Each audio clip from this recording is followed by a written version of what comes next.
Bem-vindos à segunda parte de A Arte da Guerra, desta vez para regressarmos a um lugar onde já pudemos ouvir o embaixador, a cimeira do G20,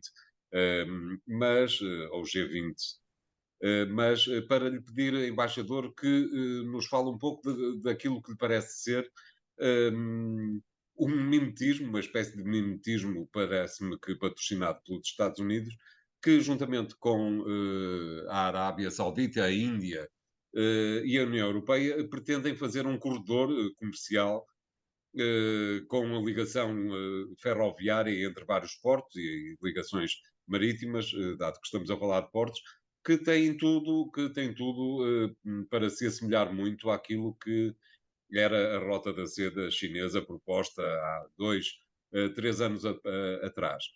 Como é que observa esta questão desta rota paralela e concorrencial ocidental, embaixador? António, eu vou-lhe pedir 2 minutos para podermos analisar as conclusões do G20. Nós falamos Claro, na claro. semana passada apenas do G20, da reunião, mas não, agora temos o resultado desta reunião. Nós, na altura, pensámos, e não pensámos mal, aquilo que era a conflitualidade que se previa dentro do G20 viesse ao de cima. E essa conflitualidade confirmou-se. Na realidade, o G20, face àquilo que foi a linguagem da reunião de 2022 em Bali, na Indonésia, linguagem essa que trouxe a questão russa para dentro do comunicado, e trouxe a questão russa para dentro do comunicado com, no fundo, eh, seguindo um pouco aquilo que era a linguagem que as Nações Unidas tinham acordado por maioria na condenação da Rússia. A Rússia consegue, nesta reunião do G20, evitar qualquer condenação. A reunião fala do respeito do direito internacional, da soberania dos Estados, da inviolabilidade das fronteiras, um conjunto de outros, da resolução pacífica dos conflitos e da necessidade do Mas isso diálogo. é, isso é a parte do copy-paste, não é? Essa é a parte do copy-paste, mas aquilo em linguagem internacional quando há este tipo de reuniões sucessivas, costuma-se utilizar a expressão agreed language, que são a linguagem acordada, e pensava-se que a agreed language recuperaria, digamos, a condenação da Rússia, mas não, a Rússia conseguiu, digamos, alterar a agreed language de Bali e isentar-se de qualquer crítica direta e nominativa. Isso é uma vitória da Rússia, não vale a pena sobre isso ter a mais pequena dúvida. A Rússia conseguiu, neste G20, ter uma vitória. Essa vitória, de certa maneira, iria ser feita à custa do trabalho de quem estava a coordenar esta reunião anual do G20. Convém dizer que o G20, que é uma estrutura que existe desde 1998 e que, no fundo, acabou por 99, e que, no fundo, não tem secretariado. Há um país que tem a presidência, ela é rotativa, e depois o país que tem a presidência tem um ano para preparar a reunião. Mas não há um secretariado, não há uma estrutura institucional. Quem tinha a presidência este ano era a Índia. E a Índia, volto a dizer aquilo que temos dito aqui há uns tempos, a Índia é um parceiro fundamental nesta história, para toda a gente. A Índia é um parceiro importante para a Rússia, com quem tem relações de natureza militar, por exemplo, muito fortes. É diria, um parceiro, entre aspas, para a China, de que faz parte nos BRICS, e é um parceiro para o Ocidente, porque os Estados Unidos tratam e tentam captar a Índia para a sua cultura. E isso, a Índia é uma chave, a meu ver, é uma das grandes chaves a que temos todos que estar muito atentos no processo global. A Índia, portanto, para a Rússia, criar um problema dentro do G20 este ano, no sentido de dizer eu não aceito esta linguagem, isto funcionaria como uma derrota para a Índia. Era a primeira vez que o G20 não tinha conclusões. E aí foi o Ocidente que estendeu a mão à Índia e permitiu aceitar que o texto não tivesse referências à Rússia e concentrar-se na parte que é, eu diria que a parte tradicional da ação do G20. Convém dizer que o G20 foi criado, em primeiro lugar, não tinha chefes de Estado e de Governo, como agora tem, desde 2008. O G20, quando foi criado, tinha ministros das Finanças. Depois começou a ter outras composições, ministros dos negócios estrangeiros, governadores dos bancos centrais, etc. Porque o G20 era basicamente criado para juntar países que representassem cerca de 80 e tal por cento do PIB mundial, dois terços da população, uma parte muito significativa, 65% do comércio global, para tentar acordos que juntassem os países do Norte com os países do Sul, os países emergentes do Sul. Eram 19 países mais a União Europeia, agora nesta reunião passou a entrar também a União Africana, e depois há outros países convidados. E há convidados permanentes. A Espanha é um convidado permanente. Um dia se contará como é que a Espanha contou com a ajuda de um país que fala português na Europa para conseguir, através do Brasil, garantir a sua presença neste fórum.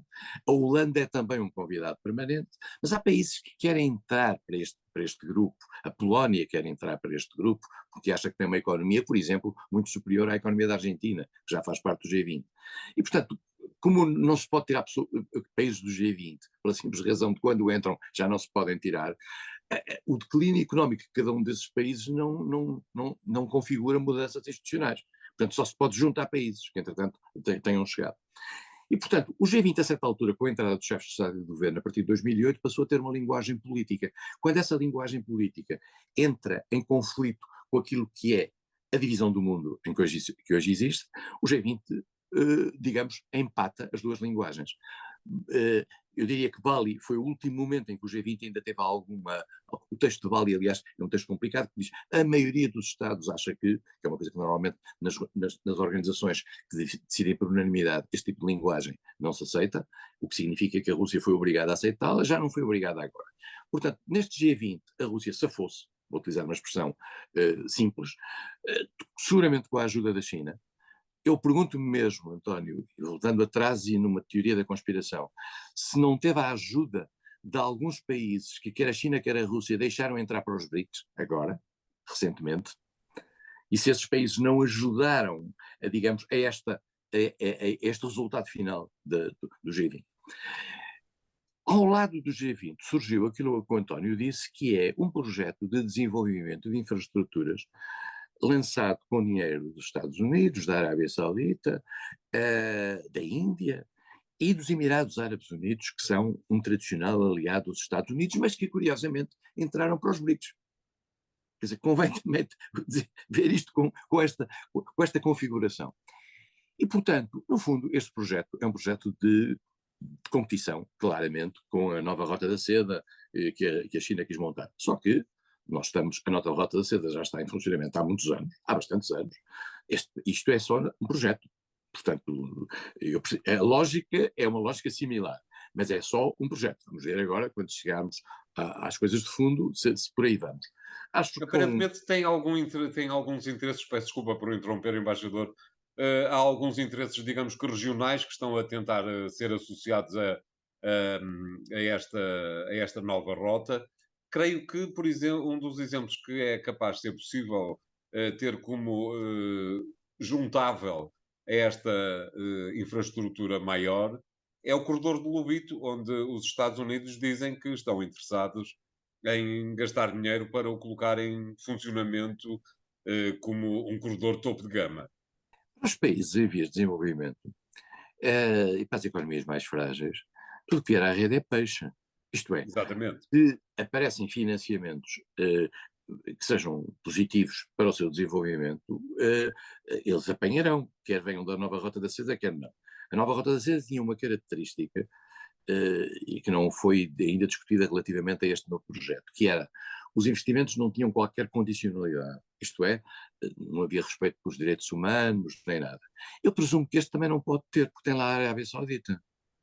E, portanto, se vamos por aí, não vale a pena pensar que pode haver alguma condicionalidade. Agora, há aqui um ponto importante, quer na nova Rota da Seda, quer neste projeto, é o problema da dívida, isto é, nós estamos a dar conta neste momento, a China está neste momento a enfrentar-se com alguns problemas que têm a ver com a falta de pagamento do dinheiro que avançou para vários países do terceiro mundo, do mundo menos desenvolvido, países emergentes. A expressão terceiro mundo não é muito utilizável nos dias de hoje em termos do politicamente correto da política internacional. Mas são países menos desenvolvidos. E esses países aceitaram os empréstimos da China, mas agora já não sabem como é que vão pagá-los. Em alguns casos estão a pagá-los por transferência de propriedade de capital de próprias estruturas, portos, etc. Mas isso Dá-me a pode criar. impressão que a China não vai ficar muito admirada com essa forma de pagamento das dívidas. Não, não, e não se importará muito de ficar com os portos, alguns pelo mundo, eh, em troca do default de alguns países. Vamos ver o que é que isto dá. Agora, isto é uma competição internacional. O interessante neste projeto é o surgimento da Índia e da Arábia Saudita. A Arábia Saudita é um país, há um discurso esta semana extraordinário do Mohammed bin Salman, que é o príncipe herdeiro e verdadeiramente o teórico deste novo renascimento da Arábia Saudita, que diz que daqui a 5 anos o Médio Oriente será uma potência, etc. E faz uma espécie de uma análise, fez até uma espécie de uma análise a cada um dos países, mesmo daqueles com quem tem dificuldades, que é o caso do Qatar. Portanto, nós estamos à espera de uma nova afirmação da Arábia Saudita, que no fundo corresponde, de uma certa maneira, a uma orfandade daquilo que era o apoio americano no passado e a saída dos americanos, muito claramente afirmada por Obama. Depois Biden teve ali desculpa, Trump teve ali uma aproximação, Biden teve um momento em que, antes de ser presidente, disse que, no fundo, congelaria todo o relacionamento com a Arábia Saudita, depois de ser presidente já lá foi, e embora não tenha estendido a mão a Mohammed bin Salman, deu-lhe um punho, contra o punho, enfim, todas estas Bem-vinda a pandemia. fotografias, mas é uma pandemia tardia. Portanto, estamos aqui num mundo de reajustamento de estruturas que esta crise provocada toda, vamos ser claros, pela conflitualidade entre os Estados Unidos e a China e pela emergência da guerra da Ucrânia, está a criar. Estamos aqui num mundo de placas tectónicas, para utilizar uma coisa muito tristemente próxima, a mexerem-se, e é isto que, no fundo, resulta da reunião do G20 e desta nova coreografia americana, indiana, Arábia Saudita e Emirados Árabes Unidos. Muito bem, obrigado, embaixador. Vamos fazer aqui o segundo intervalo do programa de hoje. Voltamos já de seguida e até lá.